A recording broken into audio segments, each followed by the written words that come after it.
my work. Yeah, I'm trying to find some stuff over there at the moment, but it's a bit hard. To find what I need. Yeah, so get a grip, Taylor. We've started the podcast, and you're talking about your personal business. Because James was asking me a question, and I wasn't going to ignore him just because you pressed record. You wanted to press record. I'm not editing it. I'm not editing it. That's fine. Let it go. I mean, this is what a great way to start episode 20 of the Rugby League Coach podcast. Then what's just Renil wearing? Is that a Fiji singlet? Butty. Look at him. Wow. And that's and that photo is the best Tim's ever looked too. I know. Have a look at it. I love it. Get rid of your photo, Tim. You're looking good in Rugby League, Coach, though. Let's kick it off. Welcome, everybody, to episode 20 of the Rugby League Coach podcast. I'm joined here today by Lee Addison, James Varley, Renil Kumar, and Tim Cheese, the Cheese, who's just entered the chat. Fellas, round one of the Rugby League World Cup pretty much done and dusted. And, we couldn't have got some of our picks any more wrong. England and Samoa, that's probably the big upset of the round. What were your thoughts on it, James? I thought Samoa were really disappointing defensively, really. I mean, the amount of times that England caught them on the short side defensively, and I mean, it must have been 4 or 5 times. Wellesby played very well for England, but Wellesby's very aware. You can see that he'll run around the other side of the ruck and make an extra man. But I'd have to ask, I mean, how often has Joseph Suaalii played at fullback? Never, I don't think. Maybe he switched in the middle of games, but he did so many things. He did so. I want everyone to remember the point where he dropped the ball, where he reached his arms out to pick up the ball, and he tried to run at the same time.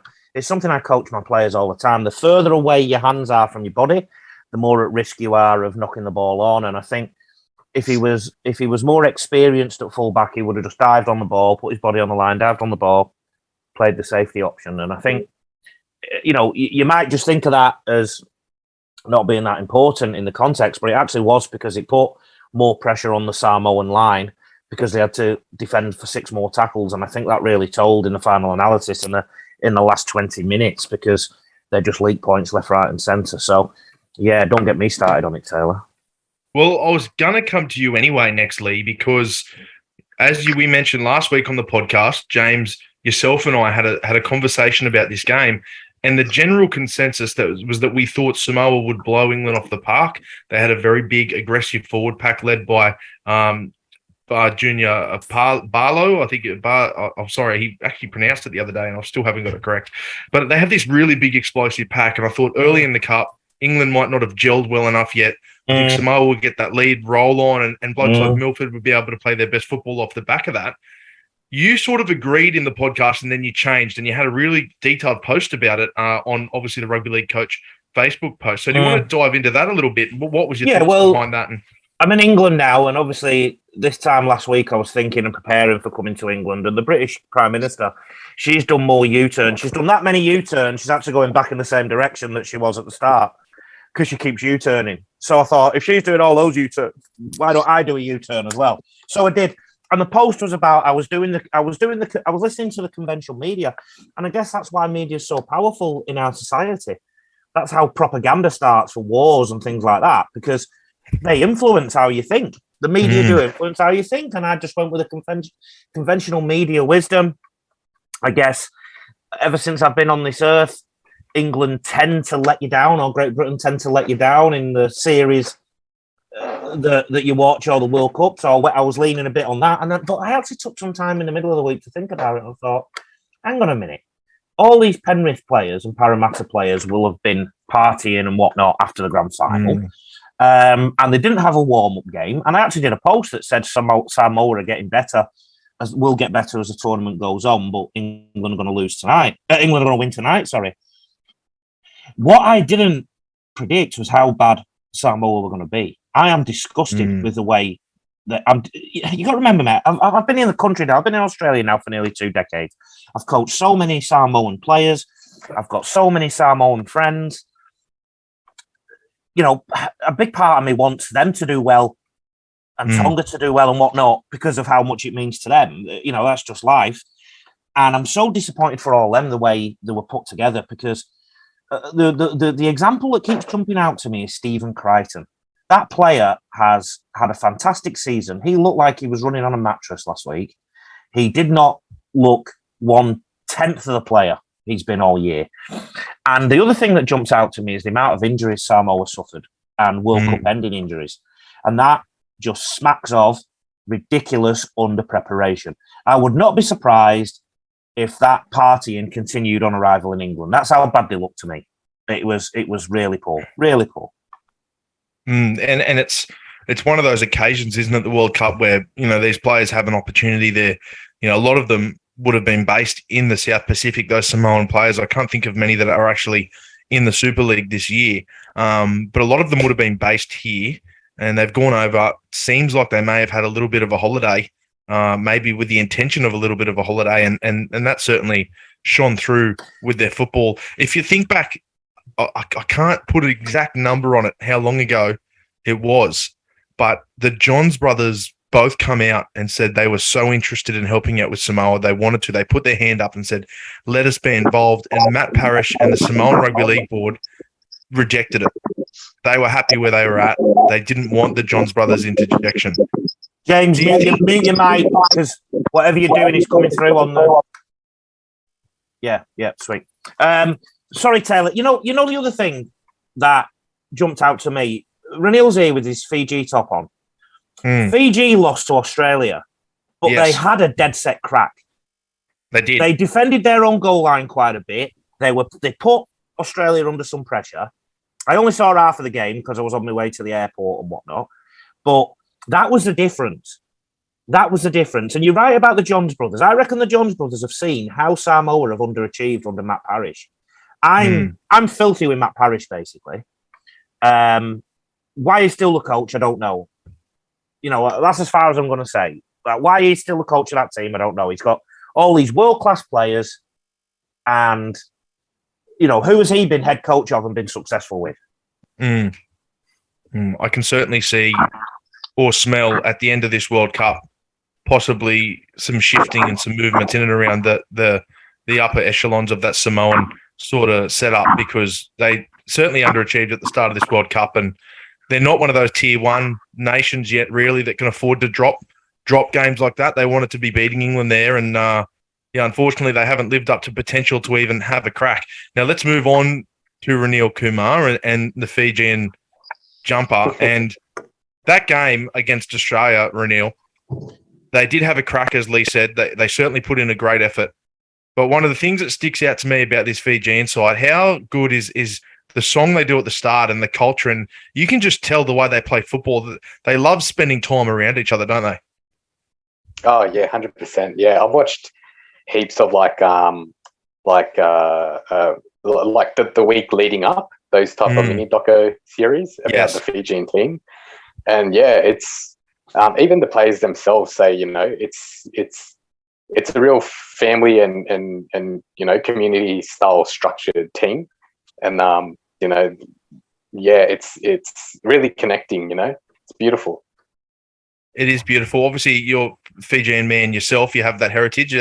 How Fijian can I say? Is it parents, grandparents? Where are we at here? Yeah, my parents. Yeah, my dad's from Suva and my mum's from Lautoka. Yeah. Oh, wow. Amazing. So I guess watching that game, did you watch the game? Yeah, but it was hard to. Why were you falling asleep? Brutal. I was trying one or two.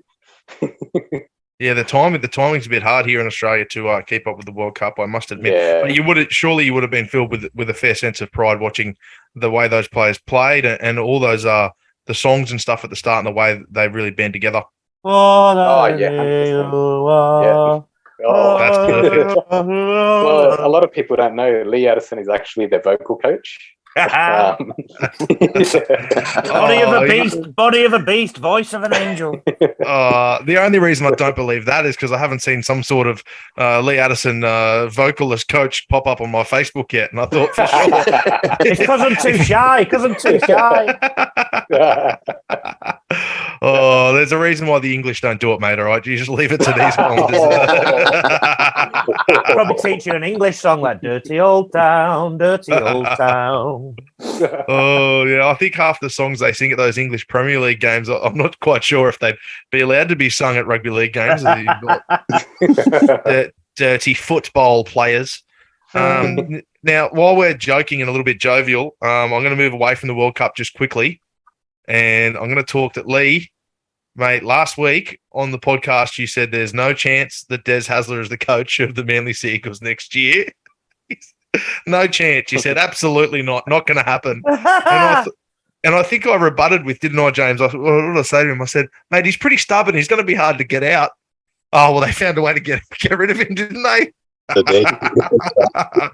going on. So Des is out. What's emerging from that is the rubbish that is popping up in the media. Des has certainly got some power in the media in the sense that he is influencing some journalists. He's got some journalists in his pocket, clearly. So this morning in England, I've just read that people are now complaining how Seabold approached Flanagan. Right? They should have gone through the management. There's your glasses that you lost. Yeah, it's actually my anniversary today. Oh, hello. This will be the shortest podcast ever then. Shortest podcast ever. You'll be finishing it in half an hour. You've got work to do. Nah, same time podcast. I'm just going to push me bedtime out by 30 seconds. But, so there's been, there's all these claims and counterclaims and whatnot. So the one I've read this morning, which is absolutely pathetic. Seabold apparently rang Flanagan, not his agent, to invite him over to be assistant coach at Manly. What kind of pathetic agents think that people aren't allowed to talk to each other? Why isn't Seabold allowed to call somebody, sound him out, and then always pass it through the agent to sort the money out? What an absolute load of tosh. And this is a perfect example of how the media has been, how what's going on at Manly is being used to toxify the media. And it happened all through the Death Circus as well. There was clearly a Manly side and there was clearly a Death side. And whether the Daily Telegraph or whatever sat in there and said, right, you be on Manly's side, you be on Death side, I don't know. But, like I said earlier, media does influence us, right? So I think they need to be better. They're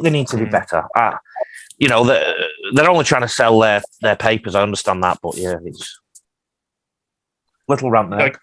Yeah, it's a fairly good point, Lee, because I mean, if I'm calling Tim, and I'm saying, Tim, I want to put you on as a coach. Blah blah blah. I want you to come on board as my assistant coach. What do you reckon? Are you interested in not? And then I think that's perfectly sound. And then as you said, you go, Tim says, yeah, mate, I'm interested. Absolutely. Let's have a conversation, see if we can get it to work.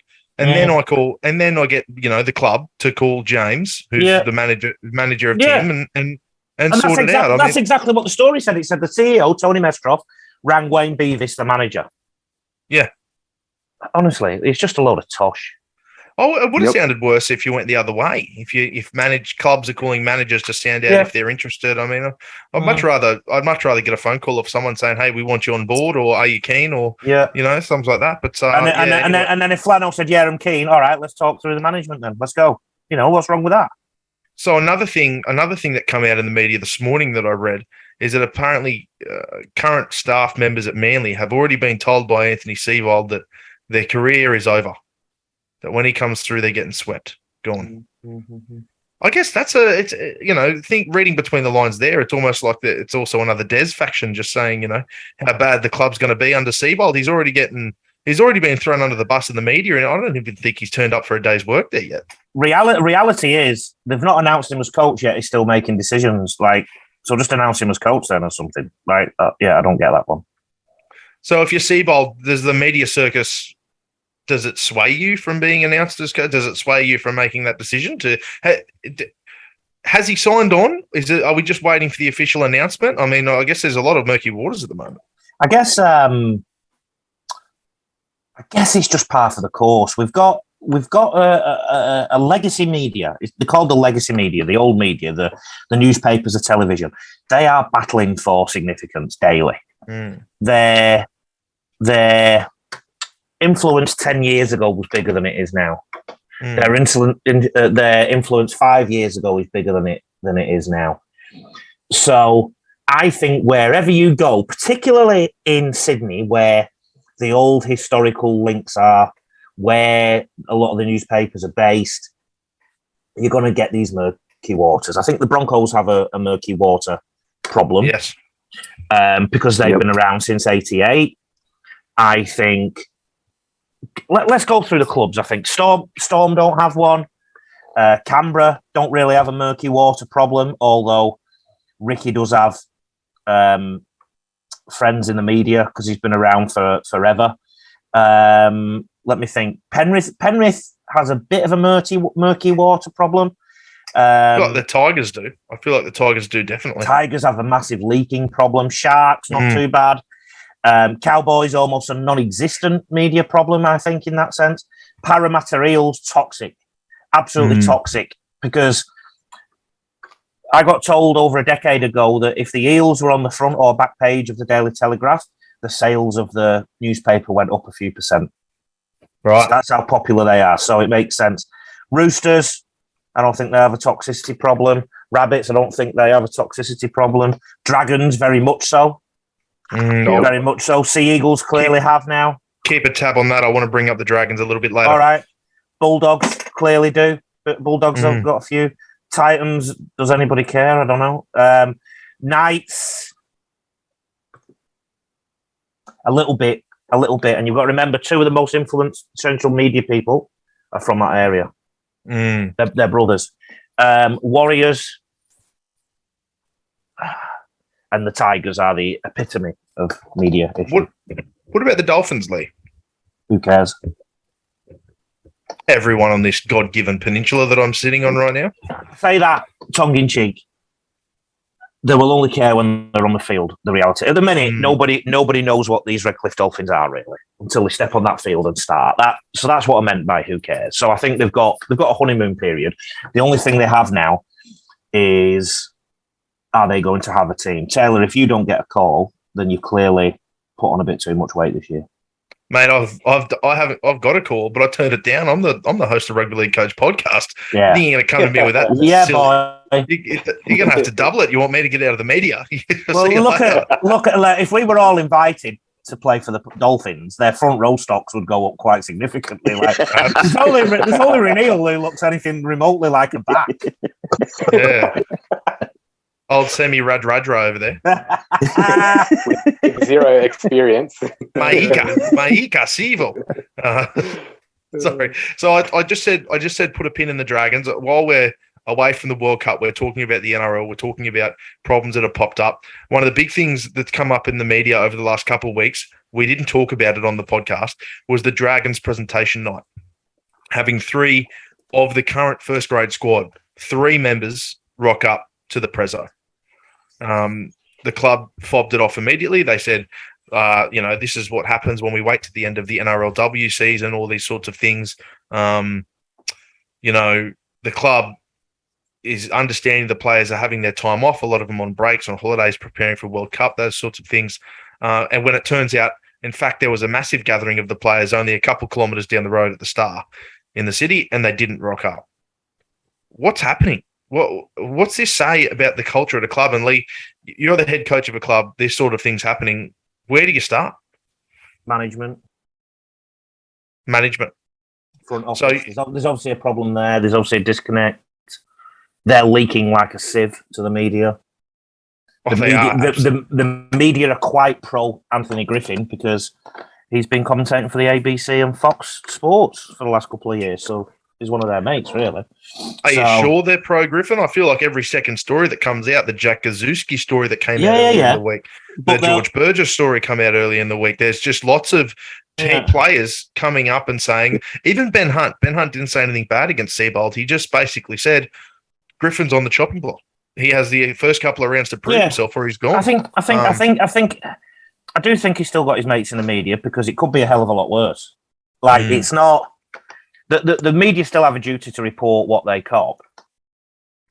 So yeah, I think Griff Hook is doing quite all right out of it really at the minute. Like he's got a clean.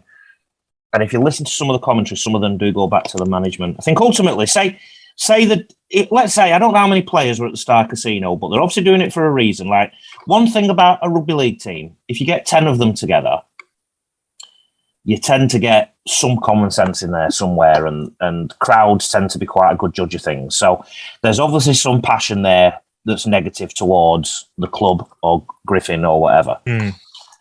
And we don't know why. There's 1,000 reasons why that could have happened. When it comes to a presentation night, it comes down to communicating when you're thinking of having it. Boys, where you're going to be. Girls, where you're going to be. I know some clubs have done separate.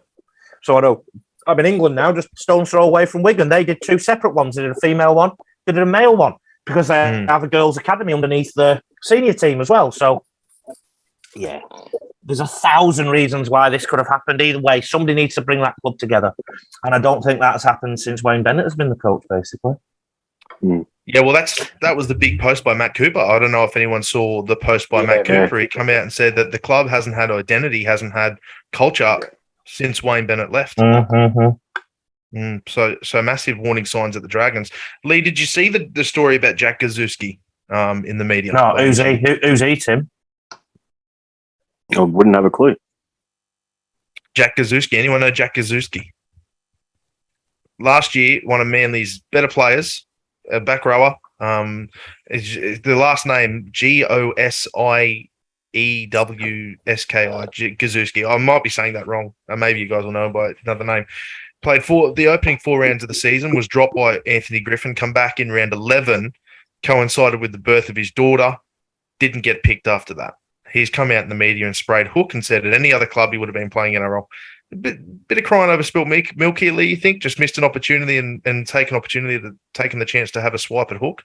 There's a lot of that going on, isn't there? There's a lot of that going on. And I think, again, that comes down to a lack of control, lack of accountability. Whoever turns up to coach the Dragons needs to try and pull that joint together and control leaks to the media. You say that as if it's a foregone conclusion that Hook is gone. You know, well, how often do these things end well, Taylor? No, they don't. They don't end well often at all, no. So, yeah, it's a shame, really. Raniel, you're a big Dragons fan. Yeah. What have you made of the recent entry into the media? I mean, not too surprised either.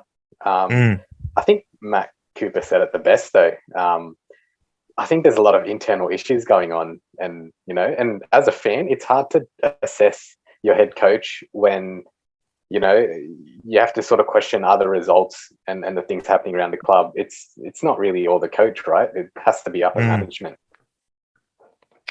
Yeah, it does feel, and Craig Young came out himself and said there's an issue at the Dragons within the management and they need to fix it. So, look, let's hope they can get on top of things. But really, in the NRL, they were the 2 big stories of the week: the Dragons and Manly. But let's move back to the World Cup. Tim, there was an incident that happened in the Lebanon versus New Zealand game. Now, you're a coach of an under-12 side this year, or was it 13 side? 13s. 13s. Now, I already know Lee's stance on this because I've heard some stories about him at clinics doing things, but there was an incident where Adam Doohy and Robbie Farah, there was an incident with the referee and Doohy was sent off. Now, the match review committee have come down on him and also banned him for the next game. The substance of what he said to the referee hasn't quite come out crystal clear. Apparently, the ref mic wasn't working, something like that. But he come along the lines of, when are you going to start swinging calls our way? Didn't know words like cheat were used or anything like that, but basically telling the ref, hey, you're not giving us a fair slice of the pie here. What were your thoughts on the send-off? What were your thoughts on the repercussions of them missing the next game as a coach of players as young as the under-12s? What do you like to see with your players, and did you think it was fair? Well, when I was watching it, I was thinking, like, why is he being sent off? Because nothing was actually said for about nearly 5-10 minutes afterwards. And I didn't know he was sent. Like, I just thought he'd been given 10 in the bin. But after 10 minutes, him not coming back on, and then they actually said it was for dissent. And I've gone, well, he's obviously given him a mouthful. Yes. But it wasn't sure. They weren't clear if it was Robbie Farah who was doing it or if it was Adam Dewey who was doing it, because the commentary was saying that Robbie Farah's been sent off the field initially. And I was like, what's going on here? And it was a bit of a... It was a bit strange, wasn't it? It was hard to read, and it was all sorts of things. James, did you watch the game live? I did watch it. I did watch it early, yes, and it's a big, because I heard them commenting about Robbie Farah, him getting sent off, and I was quite surprised when I found out later on about Adam Dewey. Plus, it's very influential player for that team as well. Just another one regarding that team. I never realised that Michael Cheika were coaching him, because I always knew him from rugby union. So he's actually coaching Argentina and Lebanon at the same time. So I didn't realise that. I read up on that after the game. A bit Michael Cheeky, I reckon. Yeah, yeah. You like that? You like that one, Lee? I do indeed. Yeah. Okay. I like the lateral thought of Michael Cheika too. Just that he can get away with that. It's good. Why not? Two different sports. No conflict of interest. So well, I like the fact that it just shows that he's a coach. The content's not necessarily. It's just like some teachers are just teachers. The content doesn't necessarily change. 100%. If you're good at delivering a message, if you're good at how you want to get something across, you can bring a side together. It doesn't really affect that. Lee, I'm going to ask you. I come to you last because I know you feel very strongly about these sorts of things with players talking back to referees, etc. Harsh, fair thoughts? Well, first of all, the incident itself, I can't comment on. I was in the sky over India when the game went on. So I don't have a Scooby-Doo what happened. I've read about it a little bit. I was like, oh, yeah, whatever. Let's move to the next story. I do think there's a fine line between asking a question and making a statement that's derogatory. I think if you throw in a question, maybe once, no problem. We don't know how often it happened, though. And we don't know what actual words came out. So it might have been the straw that broke the camel's back, I think. And then whatever was said at the last minute has been the one that's been brought into the media or picked up on the microphone or whatever. So I think ultimately, let's say I was coaching in that game. If I was on the sideline, I mean, England's a bit tougher in that sense about you can't shout anything on the field, but I would have certainly thought there's no problem asking the ref a question. There's also something to be said for still going through your captain. But if the trainers were a little bit loose, a bit mucky, whatever, not good. If you've got a genuine problem, then you go through genuine channels in genuine ways. Is my thought. Yeah, I don't think there is conspiracy against the Lebanon in this World Cup. If anything, I think most people will actually subtly favour Lebanon without realising it because they want a team like that to go well.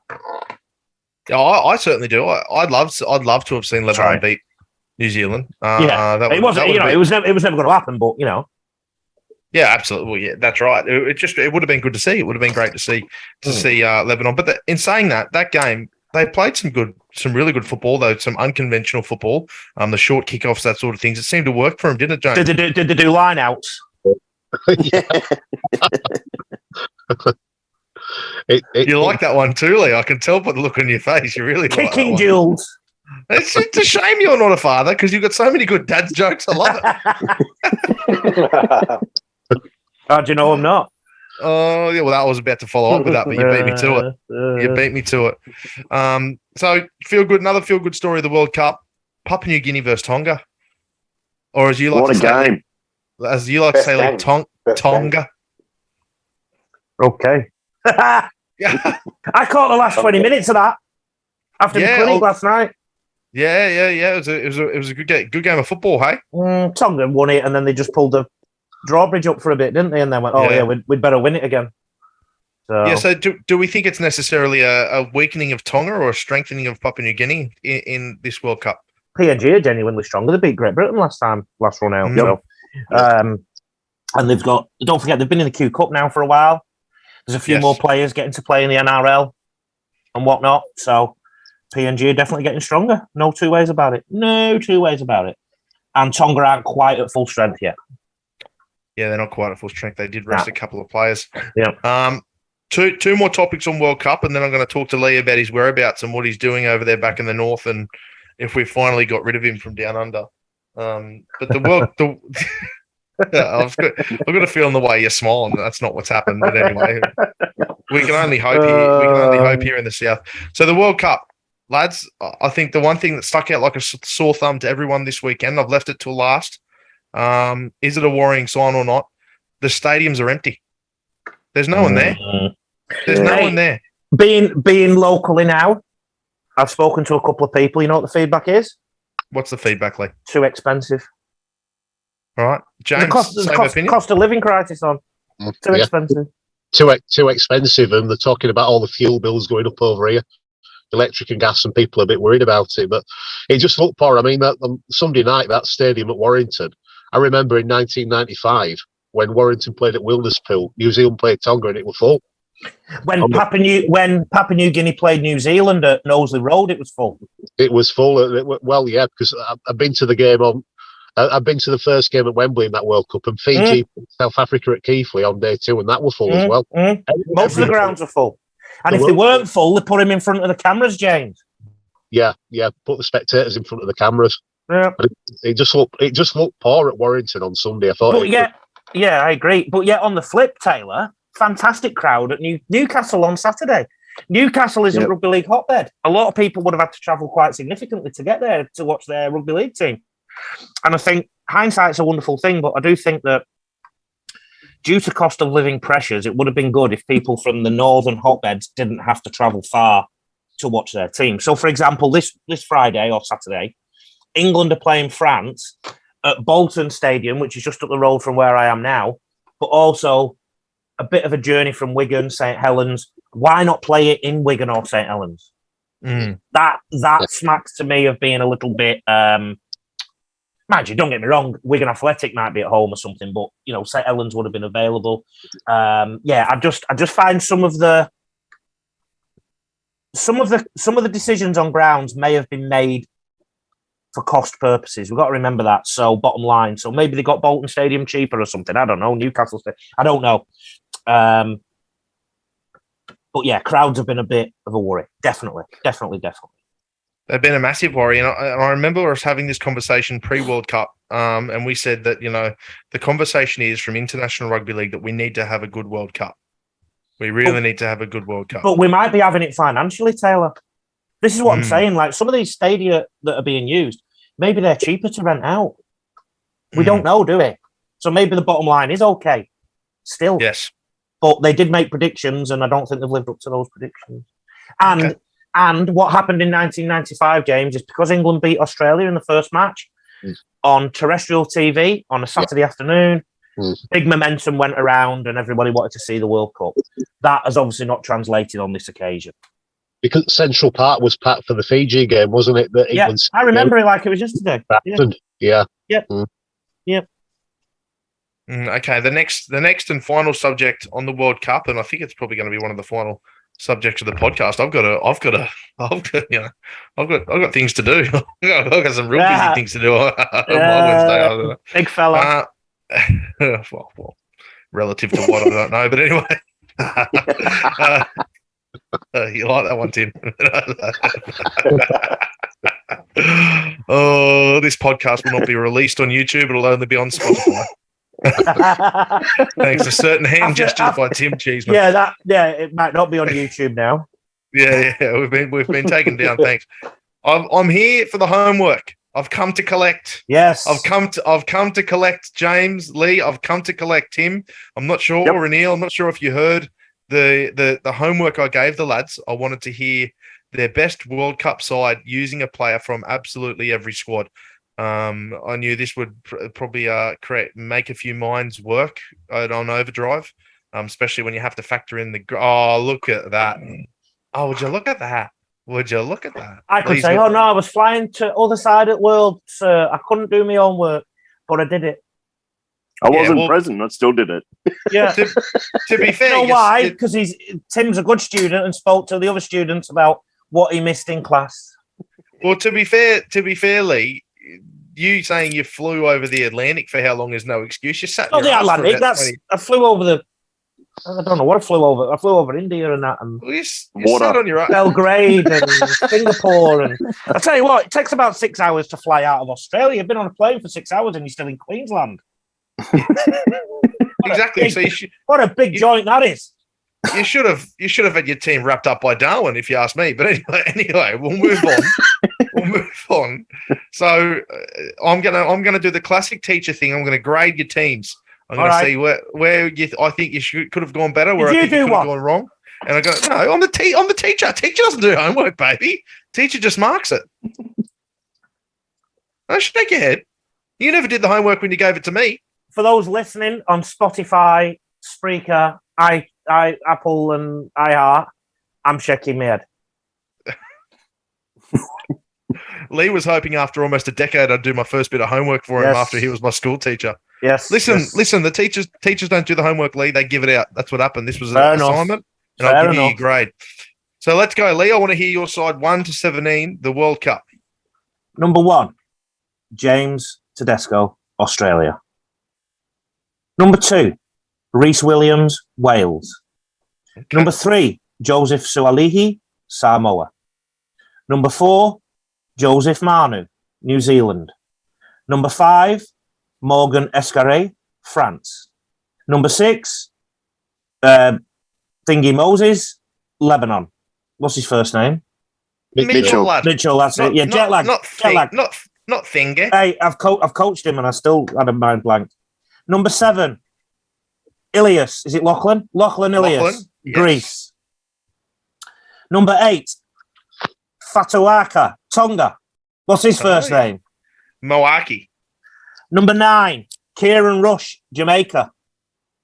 Okay. Number 10, James Fisher-Harris, New Zealand. Number 11, Viliami Kikau, Fiji. So I've got 2 NZ players in there. 2 New Zealanders, yeah, I know. Yep. Number 12, Ewan Aitken, Scotland. Number 13, Victor Radley, England. Number 14, Cooper Johns, Italy. Number 15, Dylan Napa, Cook Islands. Number 16, Justin Olam, Papua New Guinea. Number 17, Jamin Jolof Island. Okay, all right. Very interesting side. Not a bad side. I was very interested to hear that you moved away from the big nations when it come to your spine. Your hooker was from Jamaica. What I sort of figured was that a hooker, you just need a hooker who can just pass the ball. Yeah, just pass it there, thank you. Right? Put the more emphasis on the 2 halves, and you've got Tedesco who can come in and move around too. Now, the other thing, Victor Radley can also play hooker as well.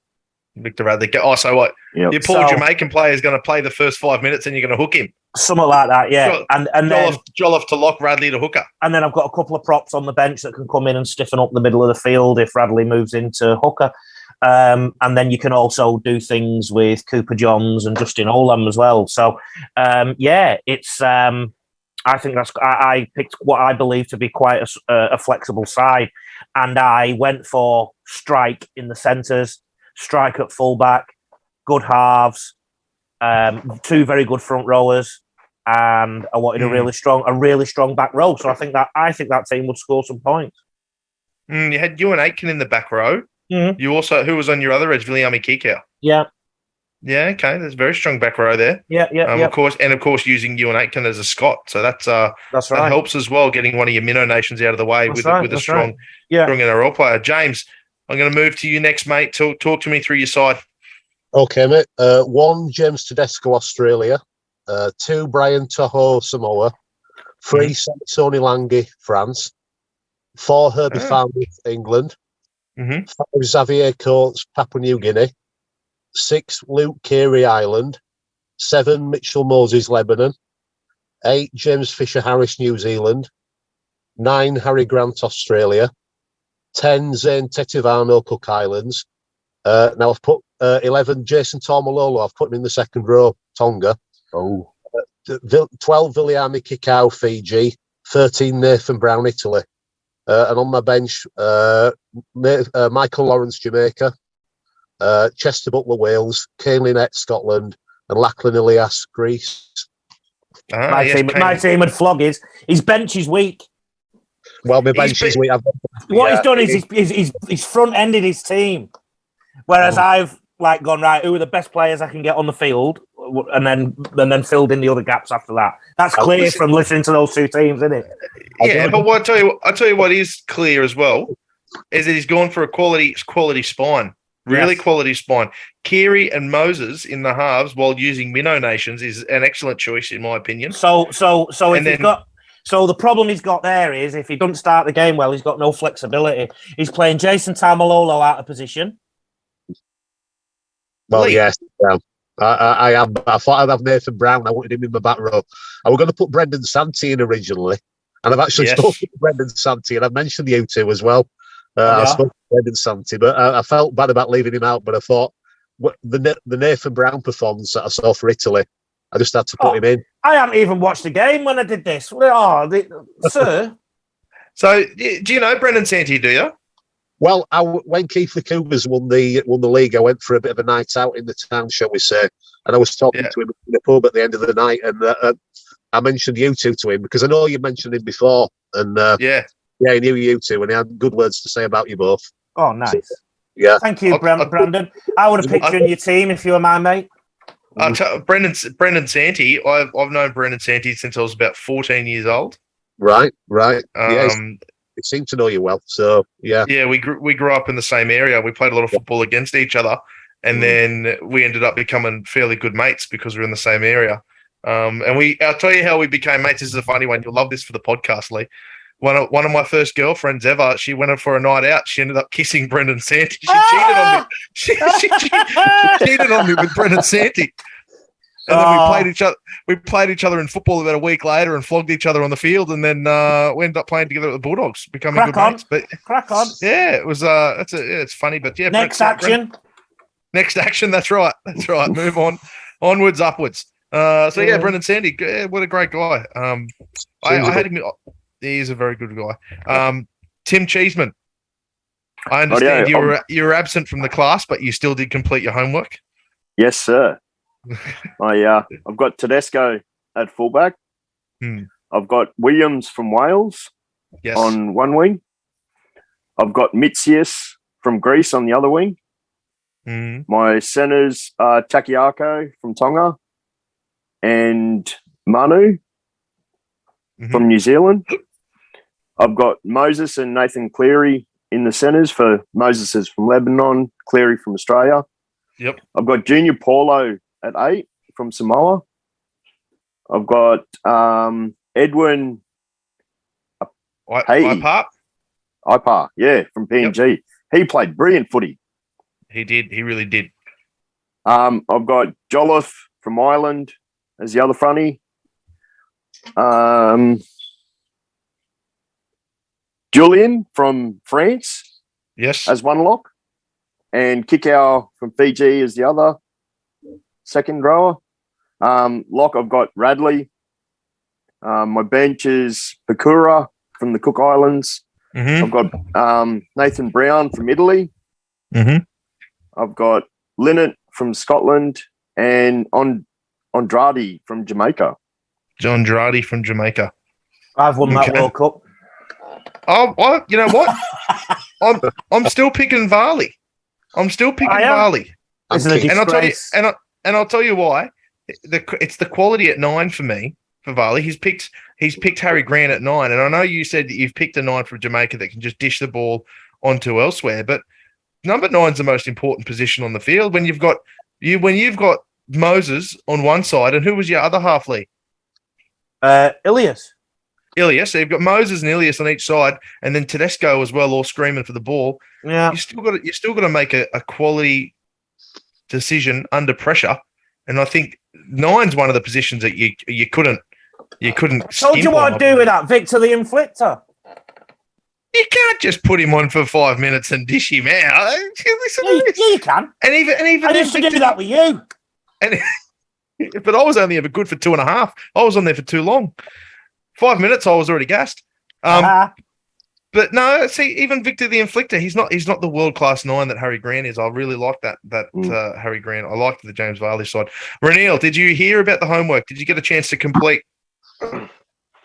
No, I didn't. I don't think I have a good enough rugby league IQ to do that. Oh, I don't know. Lee went all right. But are there any NRL players from Jamaica? No, I don't think so. No. Now you're making me think. No, it's only Oh. only Young's brother. Dominic Young's If brother. he wasn't, yeah, Dominic's brothers. He didn't, because he was selected for England. Otherwise, he was going to play for Jamaica, and there was going to be the Young brothers on the wings Oh. for Jamaica. Oh, okay. Does he play in Australia though, Tim? No, only it's Dominic yeah. Young's younger brother was on the wing for Jamaica. I think Dominic Young's younger brother should play for Young in New South Wales. The young cherry pickers. Yeah, just so you can get Young in 3 times in the sentence. Yeah, okay. the young cherry picker. Yeah, What's his name? Young. Young. I like it. Young. All right. Well, not an old joke. That's just about wrapped up the formalities. There's my dad. Look, there's my dad. Hey, here he is. Hey, Chris, how you going, mate? He's not got a head. He's not got a head. Look at him. What are you doing? Oh, look at him. He's a massive Man United. Hello, gents. Hello, Hey, Chris. mate, how are you? I'm good, thanks. Just been out with the dogs, as you can hear. No, he's not. He's just robbed the local shop. Go, man, you. All right. Yeah, Yeah, that go, man. Oh, you cheeky so-and-so.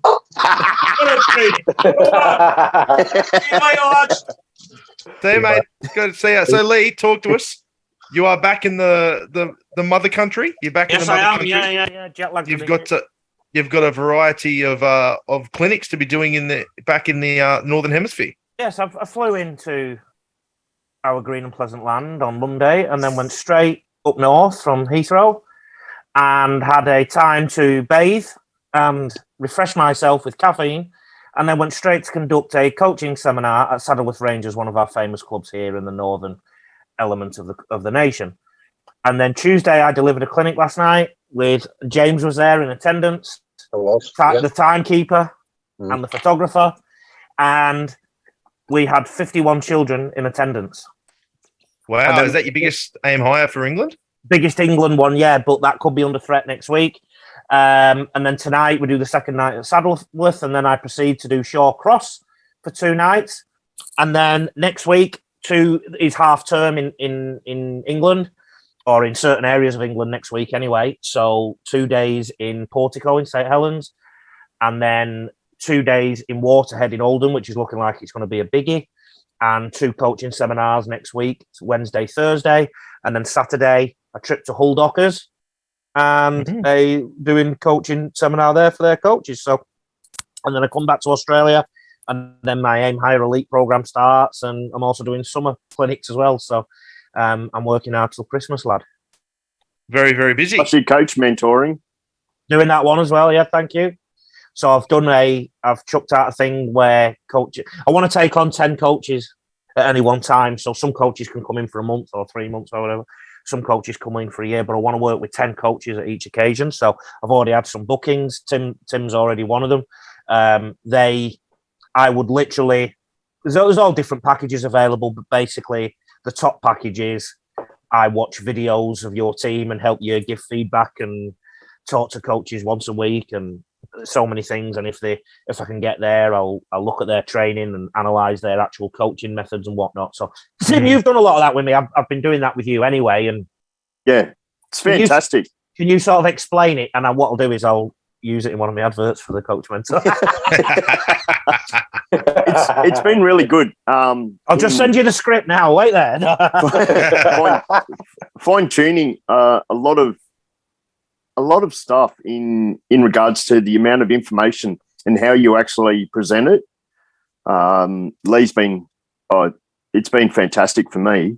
I've seen my coaching style change in how I deliver things now, and I'm more aware of my time constraints and who I'm actually delivering it to, where before I seem to be giving them so much information and trying to jam so much into a training session where now I'm actually planning all of my training sessions out, all my pre-seasons and everything like that. And I've just seen the development in the boys and the girls really start improving.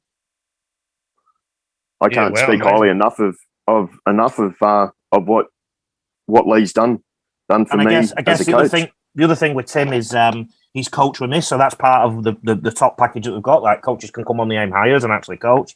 And what I've done with Tim is he's sort of assisted a lot, and then I've gone to him, right, you're now running this session, and it starts in an hour.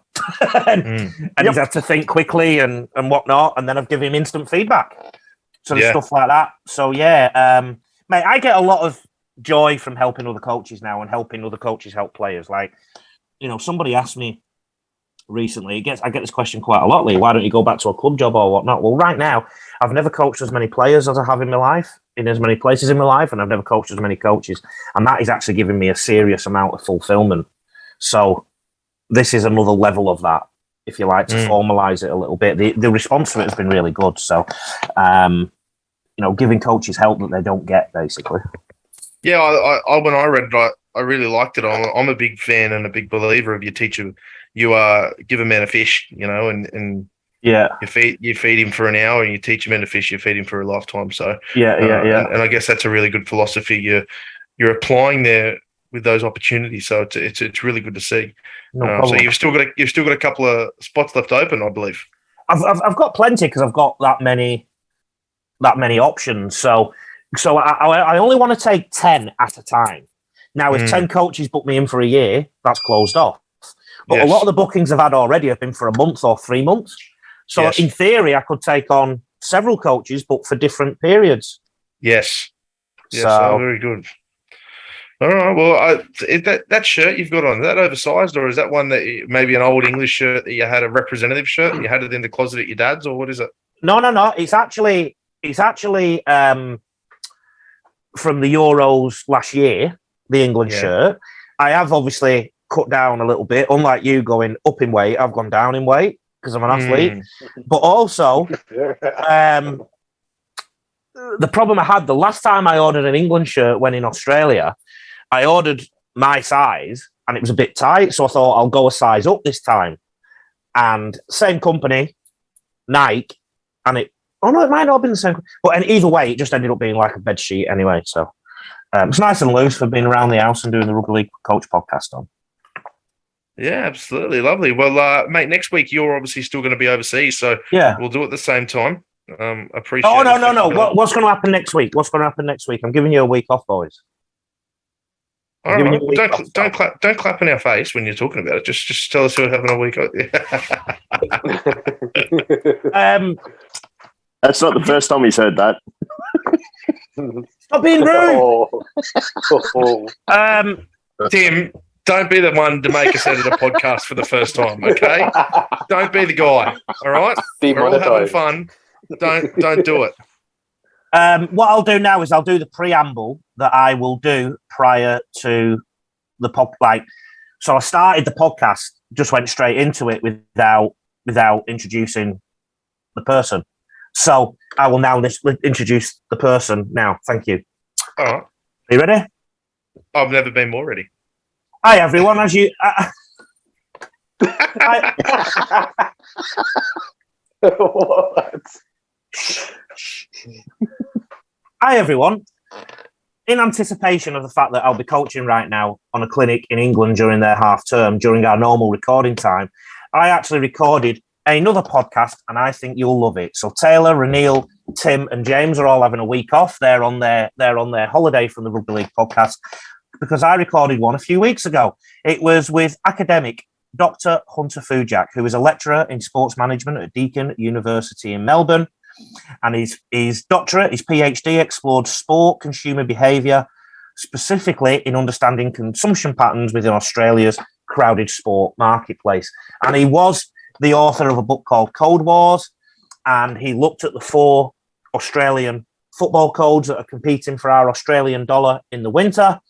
And to just get you excited about this podcast, the chapter on Rugby League was entitled Rugby League, a Century of Bad Business. So please Enjoy the podcast, and we'll all see you next week. Yeah, there you go. So I'll put that at the front of the podcast. A century of bad business. Yeah. Well, and don't hold back. Tell us how you really feel. I mean, yeah. He's cheating on us. Well, you know what though? You know the irony of it. Everyone thinks. Well, he must be an AFL guy. He isn't necessarily. He was brought up in Sydney. Right. Well, I love that. So I'm going to give you a preview. I did a post when I read it. I read the book on July 2021. Just read an excellent chapter in the Hunter Fujak book Cold Wars. I'm going to list some of its more powerful points here. The chapter is titled Rugby League, A Century of Bad Business. Some of the key points it makes. The game has commercially weak clubs that spend a lot more than they earn. The NRL fan base has dwindled 60% in the last 2 decades, despite the population of Australia growing by 35%. AFL has 32% more fans than Rugby League and makes 80% more revenue than Rugby League. Brands such as Jaguar, Zurich, Ford, etc. sponsor AFL clubs, while some NRL clubs have gone long periods without a major sponsor and are associated with smaller, more regionalised companies, despite league's prevalence on TV. AFL had over 100,000 more members than Rugby League did 20 years later in 2019. NRL clubs have a membership growth rate of 1.4% per year since 2015, compared to 6.5% growth of AFL membership in the same period. Cowboys and Sea Eagles are listed as statistically the worst at converting fans into members, while Raiders and Panthers are seen as the best. The worst performing ARL club in this measure scores higher than the Panthers, who are one of the NRL's best.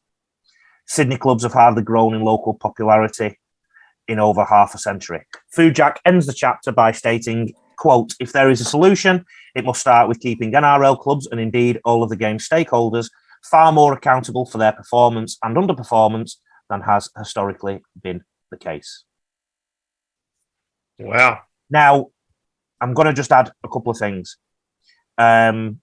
This week, Volandis did announce that the game is in better financial health, because I think Volandis has been pretty good at the bottom line, looking after the bottom line and making the game richer across the board. So fair play to Volandis, because obviously once you write a book, as soon as it's on the shelf, it can start to age, can't it? Mm. So that must go. That must go in the mix too when you're thinking about this. I think it was 2019, the book, or 2020. Now, the other thing is that anything that Fujak says in the book is proven academically. And when you have to prove something academically, you have to prove it almost beyond doubt. So, of course, you can have critical analysis of said proof or said version of proof. But ultimately, you can't just throw anything out there and hope it sticks. So, yeah, it's quite a damning thing, and it's not just damning about Rugby League; it's damning about the other codes too. And yeah, really, really good. So I had a real good hour with him. Really good. Yeah, well, I'm looking forward to that. I'll tune in while I'm on my holiday, on my break. So the reason I predicted this, guys, is I knew that in the second week of the clinics, when we all get together to record this, because we're on both sides of the world, although right now there's more of a even more of a British element than there is normally. I just knew we'd have this problem recording next week, so I prepared this one to fill in. Jeez, you're good, mate. It's called planning. Yeah. So just maybe highly recommend it. So maybe next week, tell Mrs. Brown that can be the anniversary next Tuesday when we're normally recording. You know what they say in those Mexican ads about tacos and burritos? I don't know. What do they say? Why can't we have both? Touche. Why can't we have both? Touche. Yeah. I love it. All right. Are we still getting paid for next week's episode? Why? It's a cost-saving measure.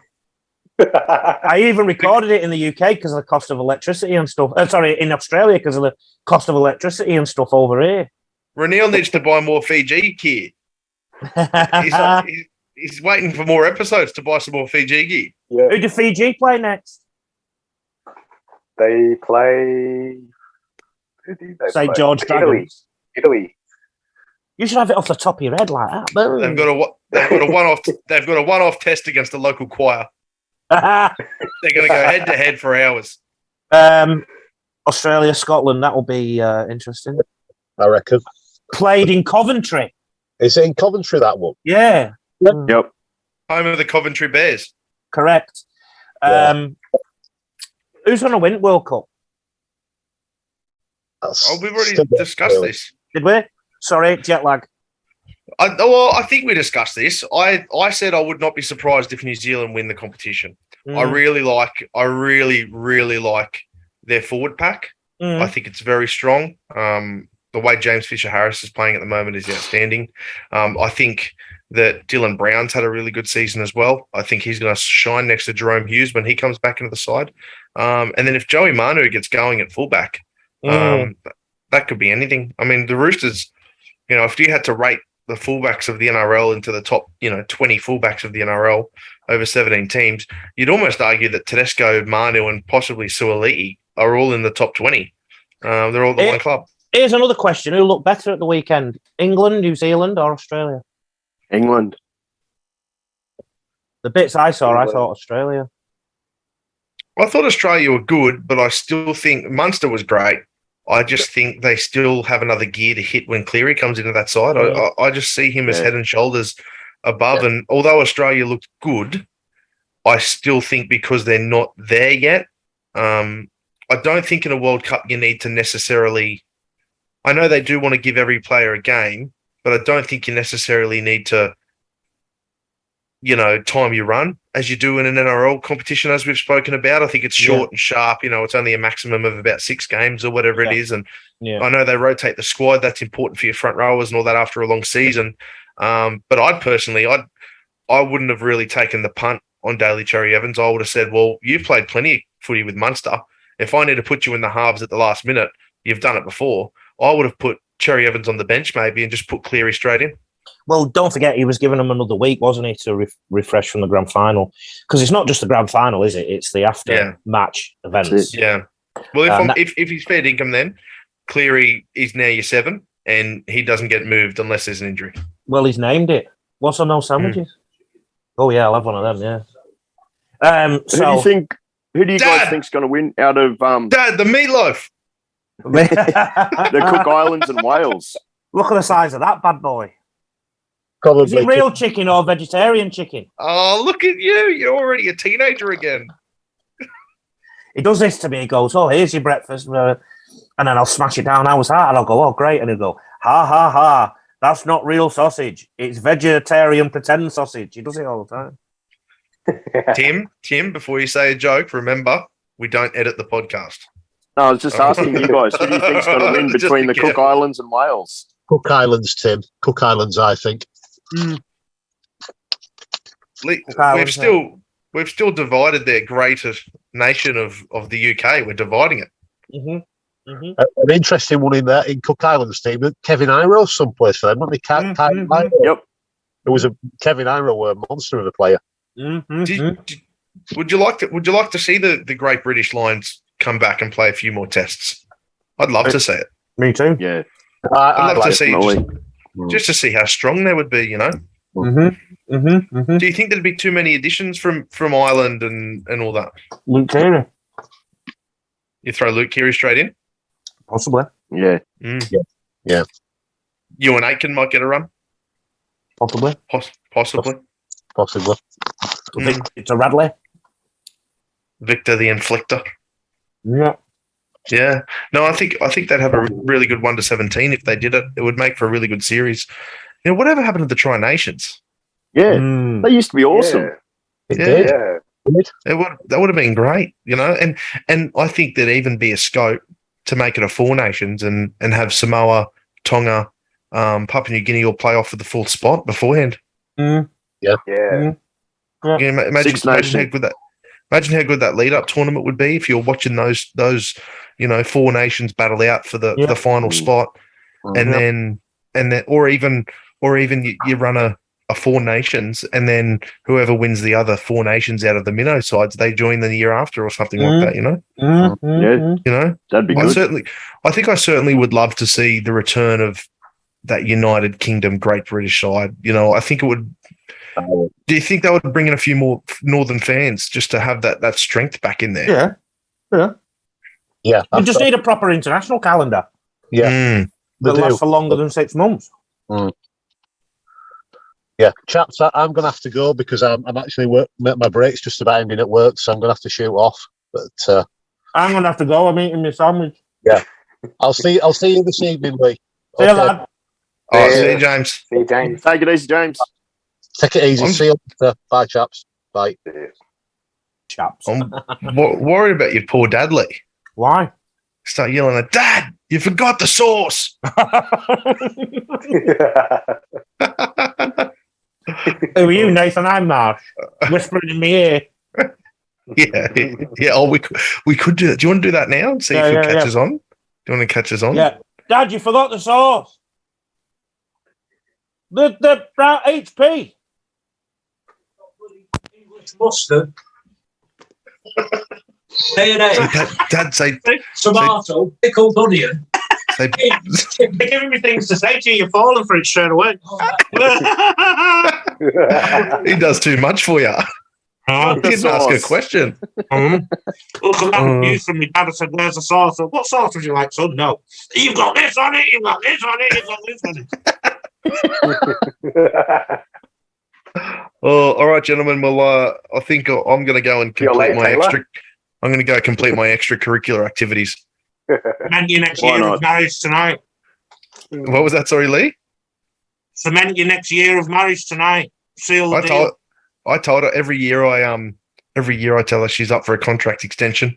Yes. And we discuss the last performance of the last contract and whether she's earned her a long-term deal or whether we're at a year at a time or what we're doing here. Yeah. It all gets discussed at the table. And then we agree upon the terms and then we move forward.